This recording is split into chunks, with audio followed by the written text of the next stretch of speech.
우리 옆 사람과 인사하겠습니다. 믿음대로 됩니다. 말하는 대로 됩니다.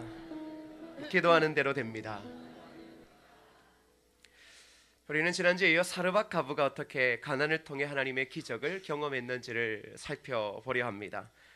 하나님은 늘 우리에게 믿음의 선택과 반응을 하게 하십니다. 하나님은 말씀하시고 그리고 그 말씀에 대해서 우리에게 반응을 요구하십니다.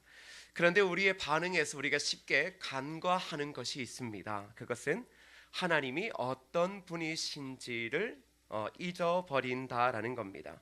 우리가 가난이라는 주제를 가지고 이야기할 때 모든 부와 건세와 능력이 오직 하나님께 있고 그것을 하나님께서 주신다라는 사실을 잊어버린 채 우리는 반응하려 합니다. 예수의 어머니 마리아가 잔치집에서 포도주가 떨어진 사실을 알고 그 하인들에게 주님이 시키는 대로 행하라고 명령하는 것을 우리는 잘 알 수 있습니다. 근데 이 마리아의 행동이 참 중요합니다. 마리아가 이렇게 말하는 이유는 무엇일까요? 그것은 그 마리아는 주님의 존재적 가치를 알고 있었다라는 겁니다. 하나님이 어떠한 분이신지, 예수 그리스도가 어떤 분이신지를 알고 있었다라는 것이죠. 즉 주님이 지금의 문제를 해결하실 수 있다는 사실을 믿었습니다. 그래서 그 어머니 마리아가 그 하인들에게 무엇이라고 이야기하냐 그러면 시키는 대로 행하십시오. 주님께서 여러분들에게 어떠한 일을 시키든지 여러분들은 시키는 대로 행하십시오. 그래서 하인들이 주님의 말씀대로 행하였고 그물을 떠서 잔치집에 내어 놓습니다. 주님은 늘 일하시고 그리고 연약함을 강하게 하시고 부족함을 풍성함으로 채워주시는 분입니다. 그때마다 우리 주님은 사람을 통해 일하시고 사람들의 순종을 요구하고 있다는 사실, 그것을 우리는 잊어서는 안 됩니다. 하나님께서는 오늘 예배 가운데에도 우리에게 말씀하시고 그리고 결단을 요구하십니다. 만일 우리 구주께서 여러분의 집에 사르밧 가부와 같은 일을 경험하게 하신다면 여러분 어떻게 하시겠습니까? 오늘 밤에 제가 여러분의 집을 찾아갑니다. 그리고 이렇게 말하죠. 집사님, 장로님, 권사님, 성도님, 뭐 하시려 그래요? 그거 먹고 죽으시려 그래요? 그거 저 주세요. 여러분 이렇게 제가 이야기하면 어떻게 하시겠습니까? 우리가 약함 속에서 강함을 얻게 되는 방법, 그것은 무엇일까요? 여러분 12절의 말씀을 함께 보시겠습니다. 12절 우리 한 목소리를 읽겠습니다. 시작. 그가 이르되 당신의 하나님 여호와께서 살아계심을 두고 맹세하노니 나는 떡이 없고 다만 통에 가루 한 움큼과 병에 기름 조금뿐이라. 내가 나뭇가지를 둘 주어다가 나와 내 아들을 위하여 음식을 만들어 먹고 그 후에는 죽으리라. 하나님은 사르밧 가부의 집을 주목하시고 그리고 이 집에 풍성한 부여를 경험케 하신다라는 사실을 우리는 잘 알고 있습니다. 그렇다면 하나님은 무엇으로 그 가정 가운데 풍성함을 경험하게 하실까요? 무엇을 가지고 있을 때 우리는 하나님의 풍성함을 누릴 수 있을까요? 하나님은 무엇을 사용하려 하실까요? 이게 참 중요하거든요. 근데 하나님께서는 그 가정에 풍성함을 만드는 도구를 바로 그들이 가지고 있는 것을 통해 풍성함을 만드셨다라는 사실입니다. 그 여인이 가진 것, 성경에서 뭐라고 이야기를 합니까? 가루 한 움큼과 병에 기름 조금이다. 여러분 이것은 아무것도 아닙니다. 보잘것없는 거예요. 가끔 우리는 이런 것들을 하나님 앞에 드릴 수도 없고 드려봤자 아무런 소용이 없을 거라고도 생각합니다. 그런데 하나님께서는 그 사르밧 가부의 가정을 축복하실 때 3년 6개월 동안 끊이지 않는 축복을 경험하게 하실 때 사용하신 도구는 바로 그들에게 있어서 가장 보잘것없는 것을 가지고 축복하셨다라는 사실입니다. 우리는 이것을 기억해야 합니다. 우리 모두 축복을 경험하기를 원합니다. 부요함과 풍성함을 경험하기를 원합니다. 그런데 우리는 늘 내가 가진 것이 없기에 한탄합니다. 하나님의 교회에 나올 때에도 우리는 어떻게 생각합니다? 어떻게 생각합니까? 내가 가지고 있는 것이 중요하지 않다라고 생각합니다. 하물며 내 자신조차도 교회에서는 아무런 소용이 없을 거다라고 생각합니다. 근데 여러분 참 아쉬운 것은 무엇입니까? 이 땅에서 가장 소중한 것은 뭘까요? 가지지 못한 것이 소중한 것이 아니라 지금 우리가 가지고 있는 것, 그게 바로 하나님께서 우리에게 주신 가장 소중한 것임을 우리는 믿으시기를 축복합니다. 여러분, 사르밧 가부가 가진 것 어쩌면 참 보잘것 없었습니다. 그렇죠. 그들의 생명과도 바꿀 만한 것이겠지만 많은 사람들이 보기에는 이것은 큰 의미를 두지 않는 것입니다. 우리의 삶에 가난함 가운데서, 영적인 가난함 가운데서 풍성함을 얻고 물질의 가난함 속에서 부유함을 얻으려 할 때 여러분 기억하십시오. 우리가 가진 것을 통해 하나님은 늘 기적을 베푸신다는 사실입니다. 여러분, 그 중요한 예가 무엇입니까? 오병이어의 기적입니다. 장정 5,000명이 먹을 음식도 없고 살 수 있는 돈도 없었습니다. 근데 예수님께서 어떻게 5,000명을 먹이십니까? 여러분, 무엇으로 먹이셔요? 바로 어린아이가 가져온 떡 5개와 물고기 2마리뿐이었습니다. 상식적으로 이것으로 기도한다라는 것, 여러분, 이게 어려운 겁니다. 여러분, 제가 만일 오늘 여러분들의 점심을 먹여야 되는데 떡 하나, 고등어 1마리밖에 없습니다. 그래서 제가 기도하는 거예요. 주님, 떡 하나와 고등어, 제가 이렇게 기도할 수 있을까요? 저는 주님이 아니라서 기도 못할 거예요. 주님이니까 기도했지 저는 기도 못합니다. 생각해 보세요. 그렇게 기도했는데 고등어 좋아하시는 분 있죠? 자기 또 머리만 먹고 꼬리 먹고 하면 다 먹겠어요? 못 먹겠죠. 근데 상식적으로 그것 보잘것 없는 거예요. 우리 생각, 그것으로 뭐 하겠냐고, 갖다 놔. 이게 우리의 생각입니다. 야, 네가 뭐 됐어. 너 안 해도 돼. 제가 조금 하겠습니다. 됐어. 야, 너 그거로 네 밥이나 사 먹어. 이게 우리의 수준이거든요. 우리는 그렇게 생각해요. 그게 가난한 자를 위한 배려라고 생각해요. 천만에요. 주님의 역사는 언제 일어나요? 가진 것을 통해 일어나지 않습니다. 가진 자를 통해 하나님은 역사하시는 거 아니에요. 가진 자의 돈을 통하여서, 엘리트를 통하여서 하나님의 교회를, 역사를 만들어 가시는 게 아닙니다. 여러분, 오병이어의 기적이 일어날 때 어린아이가 가져왔다라는 건 뭐예요? 어린아이의 한 끼 식사예요. 어린아이의 한 끼 식사를 가지고 왔어요. 제자들이 뭐라 그럽니까? 주님, 이걸로 뭐 하겠어요? 야, 도대체 이거 가지고 온 사람 누구야? 지금 장난해? 여러분, 이렇게 이야기했을 겁니다. 근데 주님 그거 가지시고 축복하시며 축사하십니다. 그 결과 이렇게 말합니다. 여러분, 한번 함께 읽어볼까요? 시작. 무리를 명하여 잔디 위에 앉히시고 떡 5개와 물고기 2마리를 가지사 하늘을 우러러 축사하시고 떡을 떼어 제자들에게 주시매 제자들이 우리에게 주시니 다 배불리 먹고 남은 조각을 12바구니에 차게 거두었으며 먹은 사람은 여자와 어린이 외 5,000명이나 되었더라. 자, 다 배불리 먹고 남은 조각이 얼마나 되었다고요? 그렇죠. 12바구니에 차게 거두었다. 그리고 몇 명이 먹었습니까? 5,000명요. 먹은 사람이 여자와 어린이 외에 장정만 5,000명이에요. 그러면 10,000명이 넘는 사람이 지금 무엇을 통해 먹었어요? 보잘것없는 것이요. 이것으로 기적이 일어날 수 없는 것을 통해 주님은 축사하시고 그것을 통하여 기적을 베푸셨다라는 것입니다. 주님은 우리의 삶의 날마다 놀라운 기적과 풍성함을 그의 백성들에게 경험하기를 원하십니다. 그리고 우리에게 늘 연약함 중에서 우리에게 있는 것을 가져오라고 이야기하십니다. 주님은 없는 것을 가져오라고 이야기하는 법은 없습니다. 가끔 이렇게 이야기를 하죠. 야, 없는 것을 있는 것처럼 만들어서 가져온다. 가끔 오해하시면 안 돼요. 하나님의 교회들이 교회를 짓자 그러면 이제 가서 대출 내요. 여러분들이 2억씩 대출 내라. 그거 생각하기 참 다른데 성경을 보니까 하나님의 기적 어떻게 일어나요?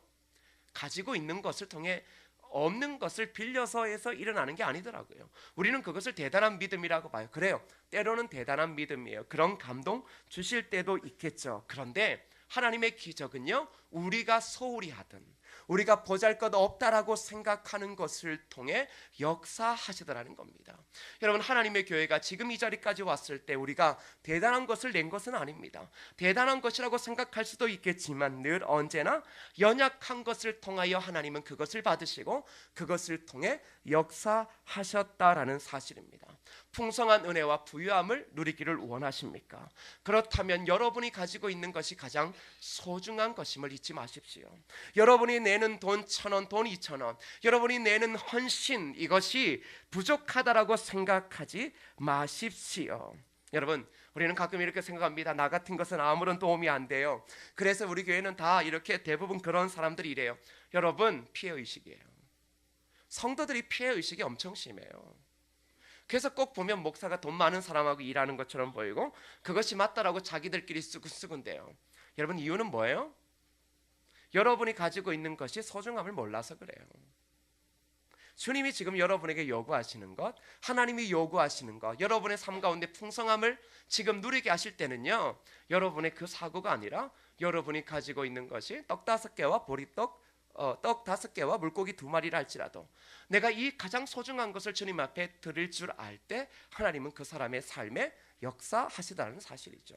여러분이 배운 것이 없고 여러분이 지식이 짧고 하나님의 교회 신앙 연수가 짧아서 나는 아무것도 못해, 오해하지 마세요. 교회는 원래 그런 자들을 통해 역사해 왔고 하나님의 나라는 발전해 가는 것입니다. 교회는 이 물질 만능 시대에 여러분 엘리트들의 모이는 집단이 아닙니다. 기억하세요. 교회는 죄인들이 모이는 곳이에요. 교회는 잘 먹고 잘 살고 정치인들이 모여서 힘을 과시하는 것, 교회가 아니라 그것은 퇴폐한 종교예요. 주님은 늘 언제나 연약한 자들을 통해 역사하시고 그리고 놀라운 기적을 베푸신다는 사실입니다. 그렇다면 여러분 기억하셔요. 여러분이 가지지 못한 것을 가지고 그걸 기도하지 마세요. 주님, 이거 가지게 하시면 제가 헌금할게요. 이게 대부분의 우리의 신앙입니다. 여러분, 성경 그렇게 얘기하지 않아요. 성경은 여러분이 얼마나 많은 돈을 내서 그것을 벌어서 헌금하고 교회에 쓰기를 원하는 것이 아니에요. 지금 자리에 있는 것, 하나님의 교회와 하나님의 나라와 어려운 성도들을 위하여, 지역의 주민들을 위하여 필요할 때 하나님께서 여러분의 마음에 감동을 실 때 있는 것이라도 드릴 수 있는 믿음을 요구하시는 것이죠. 여러분, 그것을 통해 역사하셔요. 가끔 우리는 하나님의 주시는 감동을 잊어버리죠. 여러분, 헌금을 여러분 어떻게 합니까? 아주 이성적으로 헌금을 이렇게 딱딱 띄는 사람이 있습니다. 여러분, 그건 다른 말로 말하면 헌금할 마음이 없다라는 것과 똑같아요. 제 얘기를 기분 나쁘게 듣지 마세요. 우리가 무엇인가 주님 앞에 드리고도 늘 언제나 궁핍해져. 이유는 뭘까요? 마음이 없어서 그래요. 다음 주 부활절입니다. 부활주일 아침에 돈 많은 2만 원 넣으시죠? 이게 뭐냐 그러면 한 주간에 주의 십자가와 부활이 도대체 나에게 어떠한 의미인지를 생각해 보지 못하는 겁니다. 여러분, 제가 금액 이야기하는 거 아니에요. 절기 때마다 이야기하는 게 아니라 부활이 여러분의 삶의 가장 기쁨이거든요. 우리의 인생의 최대의 변수가 뭔 줄 알아요? 부활이었어요.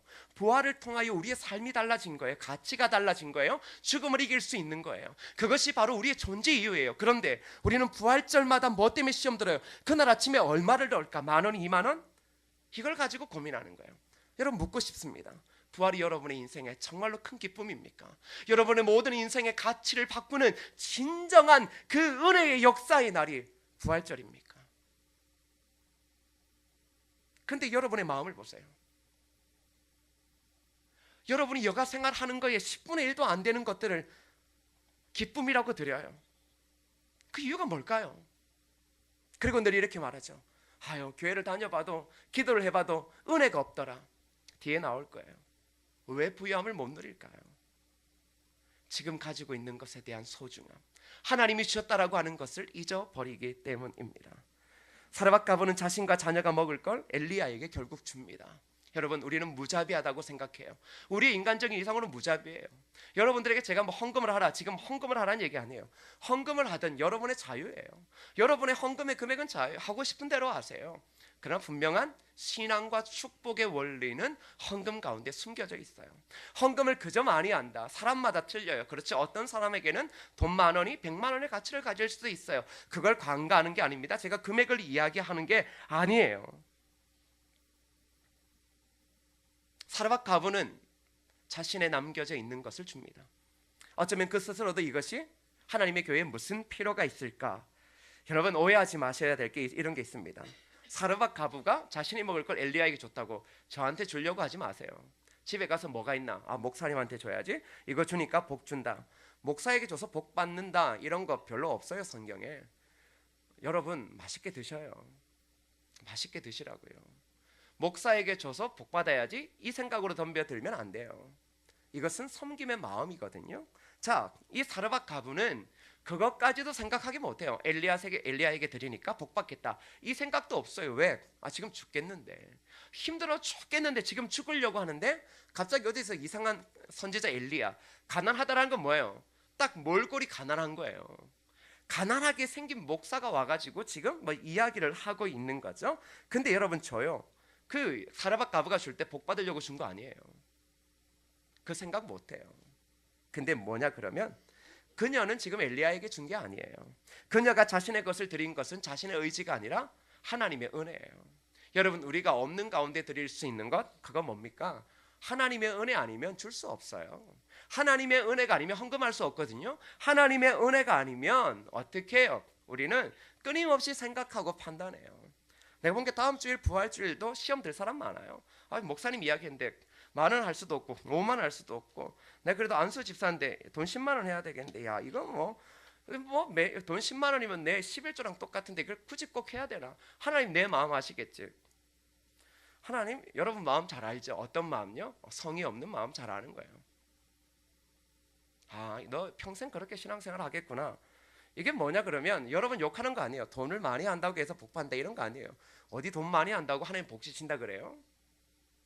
근데 가끔 여러분의 삶을 돌아보세요. 여러분이 주말마다 가족들과 여행을 갈 때, 어디 해외여행을 갈 때 수백만 원, 1,000만 원씩 쓰면서도 꼭 이렇게, 제가 부활절은 해마다 돌아오는 게 아니에요. 오해하지 마세요. 부활절이 있기에 우리가 예수님 믿는 거예요. 부활절 없으면 교회 안 다녀요. 부활절이 우리의 존재의 이유예요. 부활이 이유거든요.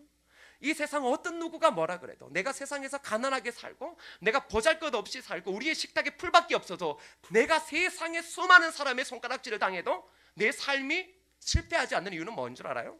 부활 때문에요.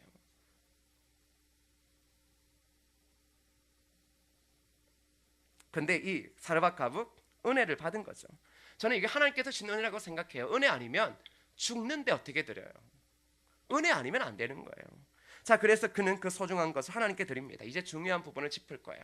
이제는 처음에는 우리가 가진 소중한 것을 기억하라는 거예요. 다시 말하면, 누가 이렇게 세네카가 이렇게 얘기했거든요. 누가 가난한가? 더 가지려고 하는 사람이 가난하다. 뭐예요? 누가 가난해요? 있는 것을 소중하게 여기는 사람은 가난하지 않아요. 더 가지려고 하는 것, 내가 없는 것을 더 가지려고 노력하는 자들이 끊임없이 가난하다, 가난하다, 가난하다, 돈 없다, 돈 없다 이러는 거예요. 그러나 그것을 가지지 않는 자들은 풍족함을 누린다는 거죠. 그래서 우리 것을 소중하게 생각하라 그랬어요. 특별히 여러분의 몸, 여러분의 삶을 소중하게 생각해요. 이제 중요한 건 뭐냐 그럼 이런 겁니다. 저희 장모님이 예전에 감자 심으셨습니다. 저희 처가가 강원도 행성, 둔내면, 하동, 면리입니다. 이 하동 면리라는 것은 한겨울에도 눈이 안 녹고, 겨울에 이렇게 새벽에 길 걸어가다가 숨을 이렇게 코로 들어 마시면 코털이 갑자기 옵니다. 이렇게 찌르륵 이렇게 어는 그런 동네에서 우리 집 사람이 저 미모를 가지고 태어났습니다. 저런 것을 가지고 하나님의 은혜라고 이야기를 하는 겁니다. 제가 본 게 우리 교회는 은혜를 받은 권사님들이 참 많아요. 도무지 알 수 없는 시골에서 저 외모를 가지고 태어난 것, 은혜가 아니고서는 설명하기 어렵죠. 서울이면 덜하겠지만 촌에서 태어나셔서 내 얼굴이 자랑스럽다, 하나님의 은혜인 줄 아셔야 돼요.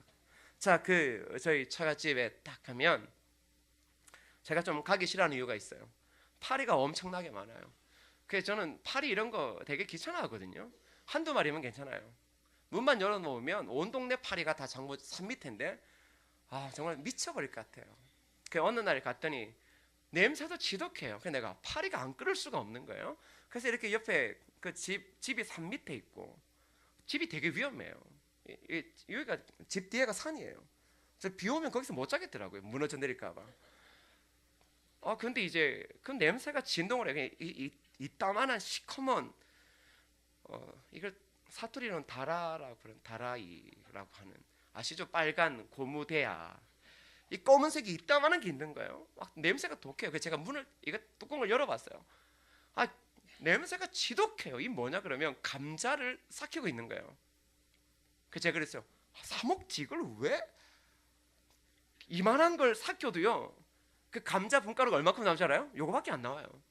근데 내가 이걸 왜 하냐 이거지. 일단 난 파리가 싫었고 너무 짜증이 나는 거예요. 그래서 이제 감자를 먹으니 그나마 감자는 참 맛있더라고요. 그러다가 이제 밑에 비닐하우스 갔어요. 제가 셋째 사위인데 일을 못하기로 정평이 나 있는 셋째 사위. 감자 밭고랑 반 갈다가 두 손 들고, 그때부터는 장모님도 제가 또 교육자니까 또 함부로 못 하잖아요. 그러니까 이제 절대 저는 안 시켜요. 첫째는 늘 언제나 열심히 해요. 그래서 저는 감자도 못 들겠어요. 나는 너무나 힘들더라고요. 그래서 저는 감사했어요. 시골에 안 태어난 게 이렇게 큰 축복이구나. 감자 농사짓는 데 태어났으면 여러분 저 못 보실 뻔했어요. 근데 하우스에 뭐냐 그러면 또 자그마한 곳에 작은 감자들을 이렇게 해놨더라고요. 그래서 저는 감자 보면 다 먹는 줄 알았어요. 여러분 감자는 다 먹는 거지. 큰 감자 있고 작은 감자 있고, 아, 큰 거구나 작은 거구나. 근데 겨울이니까 물어봤어요. 이게 뭐냐 라니까, 아, 그거 감자래요. 근데 그거 먹는 거 아니래요. 제가 보기엔 먹는 거거든요. 감자는 다 먹는 거지 안 먹는 게 어디 있어요? 근데 그 감자는 뭐냐 그러면 바로 감자 종자라는 거예요. 여러분 옛날에 강원도나 시골, 그러니까 지금 사람은 모르죠. 그 옛날 겨울에 우리나라 보릿고개도 있었고 어려운 시절을 살아왔거든요. 농사진 사람도 뼈네요. 겨울에 솔직히 먹을 게 별로 없어요. 그냥 감자 먹고 그래요. 무 깎아 먹고 막 그러다가 안 먹는 게 있더라고요. 우리 강원도에는 감자 종자 안 먹어요. 이거는 먹을 게 아니래요. 왜? 이건 심을 거거든요. 여러분 심을 거예요. 그러니 항상 보관해요. 먹을 게 없어도, 겨울에 먹을 게 없어도 아이들이 배고프고 울고 칭을 때도 절대 주지 않는 건 뭐예요? 감자 종자는 줘요 안 줘요? 안 줘요. 농부는 절대 주지 않아요. 왜냐 그러면 이 종자가 있어야 내년에 있을 풍성한 수확을 기대하기 때문입니다. 여러분 엘리야와 사르밧 가부의 이야기는 바로 그겁니다. 야 지금 네가 먹고 죽으려 하는 거 그래, 그거 보잘것없는 건 줄 안다. 그런데 너 이거 먹지 말라라는 거예요. 왜? 지금 이거 참 소중한 건데 먹지 말라. 뭐냐 그러면, 야 하나님께서 우리를 먹이시고 입히시는데 너희가 먹을 것도 있고 먹지 않아야 될 게 있다. 지금 너 그것은 먹을 것처럼 여겨질 거다. 왜? 먹을 게 없으니까, 기근이 심하니까 먹어야지. 그러나 기억해라, 그거 축복의 종자씨라는 거예요. 먹지 말라라는 거예요. 그건 먹으면 지금 사는 것처럼 보여도 먹고 나면 어떻게 돼요? 죽는다라는 거예요. 여러분 왜 종자를 먹지 않습니까? 종자를 먹으면 새로운 생명을 기대할 수 없기 때문입니다. 엘리야가 뭘 이야기를 하는 줄 알아요? 야 그거 종자씨라는 거예요. 축복의 종자씨, 부요함과 풍성함의 종자씨라는 거예요. 그거 뭐라는 거예요? 심으라는 거예요. 지금 죽을지 몰라도 그거 심어 놓으라는 거예요. 왜? 그래야 내년에 풍성한 은혜가 임하기 때문이죠. 여러분 이게 무슨 얘기인 줄 알아요? 우리가 가난, 돈. 여러분의 관심사가 신앙은 아니잖아요. 솔직히 예수 그리스도 십자가에 죽으심이 여러분의 평생의 관심사가 아니잖아요. 돈이잖아요. 돈. 자녀 학원 보낼 돈, 뭐 모든 것 돈을 통해 기쁨을 얻고 돈을 통해 슬픔 가운데 빠지는 게 저와 여러분 아니에요? 근데 주님 이야기하셔요. 뭐냐 그러면, 야 기억해라, 먹을 것과 심을 것이 있다. 그리스도인들이 풍성함을 누리기를 원하지만 기억해라, 먹을 것과 심을 것이 있다. 심을 것 먹으면 뭐예요? 독된다라는 거예요. 그 중에 하나가 바로 뭐죠? 헌금이에요. 11조예요. 여러분 뭐 11조를 드리나 마나 뭐 이건 뭐 따지고 앉아있어요. 신학자들이 이걸 드려야 되나 말아야 되나, 언제 그거 구약의 율법이다. 뭐 여러분도 그렇게 생각하죠. 뭐 마음만 있으면 된다. 마음만 있다라고 하는 사람이 신앙생활을 자기 마음대로 하는 거예요. 자기가 하나님이지. 자기 마음 편한 대로 하는 거예요. 기도할 때 복대 천만에요. 번지수가 틀린 거예요. 하나님은 그의 백성들에게 11조 이야기, 지금도 교회마다 11조 이야기하면 교회 옮겨요. 그렇죠? 처마한테 11조 이야기한다. 교회 옮겨요. 근데 하나님께서 우리에게 뭘 이야기하시는 줄 알아요?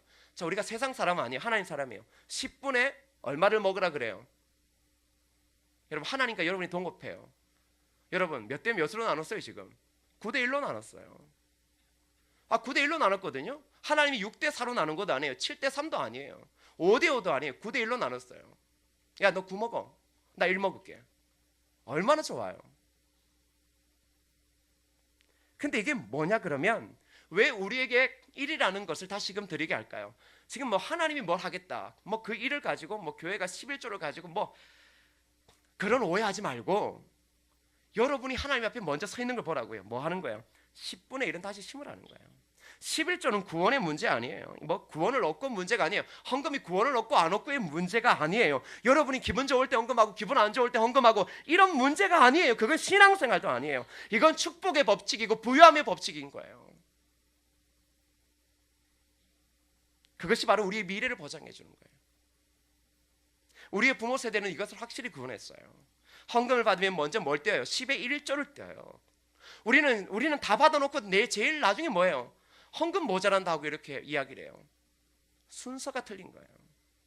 이렇게 말하죠. 목사님 기도를 해도 왜 안 열릴까요? 순서가 틀린 거예요. 10분의 1을 심는 법칙을 어겼기 때문이에요.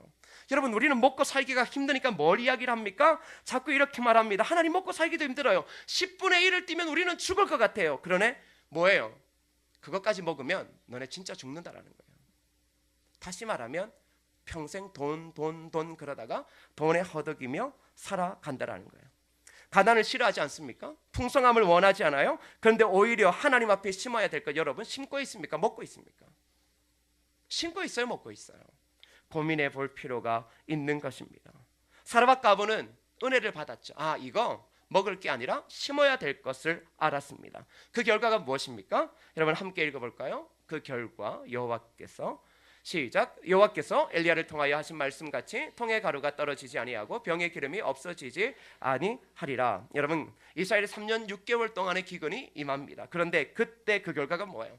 먹어야 먹고 싶지만 먹지 아니하고 생명을 각오하고 심었습니다. 3년 6개월 동안 그 집에서는 먹고도 남을 풍성함이 있었다.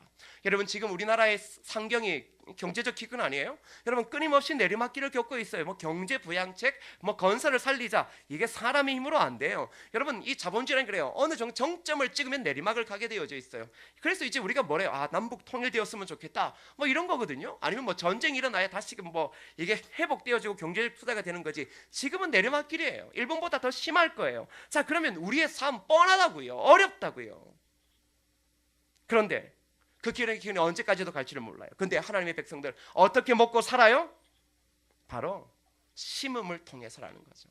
심음을 통하여서 경제적인 기근이 오더라도 그 가정에는 뭐예요? 날마다 먹을 것이 흘러넘치는 은혜의 역사가 있더라는 것입니다. 많이 먹으려 하지 마세요. 많이 먹음을 통해 부유함을 누리려 하지 마세요. 일용할 양식만큼을 주시는 하나님의 은혜를 기대하세요.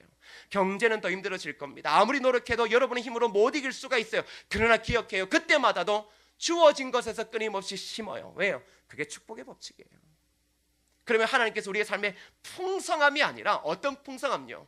주어진 환경에서 만족해하는 풍성함을 누리게 하실 거라는 사실입니다. 그렇다면 여러분의 반응이 무엇이에요? 그것은 바로 순종입니다. 신명기 28장 2절에 이렇게 말해요. 내가 내 하나님 여호와의 말씀을 청정하면 이 모든 복이 내게 임하며 내게 이르니니. 여러분 여기서 청정은 순종이에요. 여러분 신명기 28장 잘 알죠? 순종하면 받게 되는 복을 이야기합니다. 여러분 순종 뭐예요? 말씀 듣고 그냥 목사님 저렇게 말해서 난 모르겠다. 그렇게 하시면 그렇게 살면 돼요. 그렇게 하면 끊임없이 그 속에서 계속 맴돌아요. 끊임없이 돈 때문에 평생 주님을 믿어도 부활의 기쁨도 모른 채 맨날 그렇게 살다가 죽을 때까지 그렇게 가요. 저주라고 생각하지 마세요. 그게 당연한 거예요. 그러나 순종하는 것, 그게 어려운 거예요. 하나님 오늘 여러분에게 요구하시는 게 뭔 줄 알아요? 딴 거 아니에요. 거대한 교회를 만들라 천만에요. 주어진 삶의 자리에서 내 말에 순종해라. 순종하면 내가 너희들의 삶에 큰 은혜의 역사를 베푸실 것이다. 여러분 그 대표적인 게 누굽니까? 예수님이요. 예수님이 언제 자기를 심으셨어요? 십자가에 자기 심으셨어요. 십자가에 자기를 심으셨을 때 성경은 한 알의 밀알이 땅에 떨어졌다고 이야기하고 있어요. 밀알이 떨어져 죽었어요. 놀라운 건 뭐예요? 죽음을 통해 풍성한 열매를 맺는 거예요. 오늘 사랑하는 여러분 뭘 심으시겠습니까? 심어야죠. 심음을 통해 사는 역사가 있는 것입니다. 여러분 이번 주 특세 한 주간입니다. 무엇을 심겠습니까? 기도를 심으세요. 기도를 심지 않고 있지 않습니까? 여러분의 기도의 무릎이 얼마나 약해졌어요. 기도하지도 않고 하나님의 은혜를 구하고 있지 않습니까? 여러분 기도를 심으십시오. 되게 중요한 겁니다. 그리스도인의 특권이라고 했죠. 기도를 심으세요. 또 심으세요. 이것은 영적 전투예요. 결단해야 되는 거예요. 밀리면 결국은 늘 그렇게 늘 신앙생활 아닌 것 같기도 하고 같은 것 같기도 하는 그러한 생활을 떠는 거예요. 특세 뭐 별나게 하냐고. 그게 우리가 살아갈 길이니까. 그게 저와 여러분이 살아갈 길이니까. 겸손하게 이 땅의 모든 물질 가운데서 자유함을 얻고 겸손하게 순종하며 십자가를 지고 살아갈 길이니까. 특세에 나오라. 이게 목사가 맨날 이런 거 이야기해야 되겠습니까? 새벽 기도를 깨우자. 도대체 우리의 신앙의 수준이 어디기에 맨날 이런 것만 이야기해야 됩니까? 헌금을 하자. 도대체 우리가 예수를 어떻게 믿고 있길래 맨날 헌금, 새벽기도, 예배 이런 걸 이야기하게 되겠습니까? 우리의 주어진 삶 가운데서 우리 위해 십자가에 죽으시고 부활하신 그 주님을 증거하며 날마다 오늘이 마지막이라도 내가 그 주를 위해 살아가야 되겠노라고. 어떠한 가난이 있다 할지라도 세상적인 물질에 궁핍함이 있을지라도 부활하신 주님이 내게 계시기에 나는 세상에 실패한 자가 아니다. 언제 이러한 고백을 하며 우리가 살아가겠습니까? 오늘 저와 여러분 진정으로 이 땅의 가난이 아니라 영적인 심령의 목마른 자들로서 하나님 앞에 나아갈 수 있기를 주님의 이름으로 축복합니다. 제대로 심을 때 여러분을 심을 때, 여러분의 모든 것들을 심을 때 결국은 무엇입니까? 하나님의 풍성한 축복이 임하게 되어질 것입니다. 그래서 우리가 잘 아는 찬양가, 찬송가에 이렇게 말합니다. 이제껏 내가 산 것도 주님의 은혜라. 또 나를 장차 본향에 인도해 주시리. 여러분, 지금까지 살아온 것들 다 하나님 은혜 아닙니까? 앞으로 살아갈 것도 은혜 아니면 안 됩니다. 그 마음으로 함께 이 찬양 고백합시다. 이제껏 내가 산 것도 주님의 은혜라.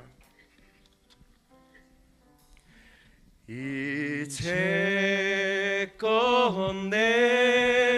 내가 산 것도 주님의 은혜라. 또 나를 장차 본향에 인도해 주시리. 다시 한번 고백합시다. 이제껏 내가 산 것도, 이제껏 내가 산 것도 주님의 은혜라. 또 나를 장차 본향에 인도해 주시리. 이 시간을 다 같이 말씀 붙잡고 함께 기도하십시다. 기도합시다. 아버지 하나님, 하나님의 귀한 은혜가 있기를 원합니다. 우리가 주의 은혜로 살아갑니다. 우리가 주님의 은혜로 살아갑니다. 아버지 하나님이 우리가 하나님 앞에 심게 하옵소서. 아버지 하나님이여, 날마다 예수 그리스도의 심음을 통하여서 그 믿음의 신실한 길을 걸어갈 수 있도록 주여 도우시고 인도하여 주시길 원합니다. 아버지 하나님의 귀하고 아름다운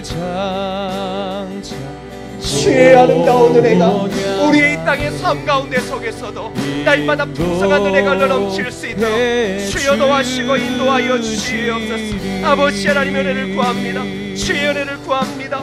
주여 가난함 속에서도 부유함을 얻게 하시고, 주여 영적인 기근 속에서도 영적인 부유함을 얻을 수 있도록 주여 도와주시옵소서. 주님의 은혜라. 또 나 아버지 하나님, 우리가 가진 것이 얼마나 소중한지를 기억하게 하시고, 우리가 심어야 될 것을 먹지 아니하고 심는 지혜를 주셔서 이 대한민국이 경제적인 기근, 영적인 기근 가운데 깊이 빠져갑니다. 그 기근 속에서도 일용할 양식을 주시는 하나님의 풍성함을 누리게 하옵소서. 예수님의 이름으로 기도드립니다. 아멘.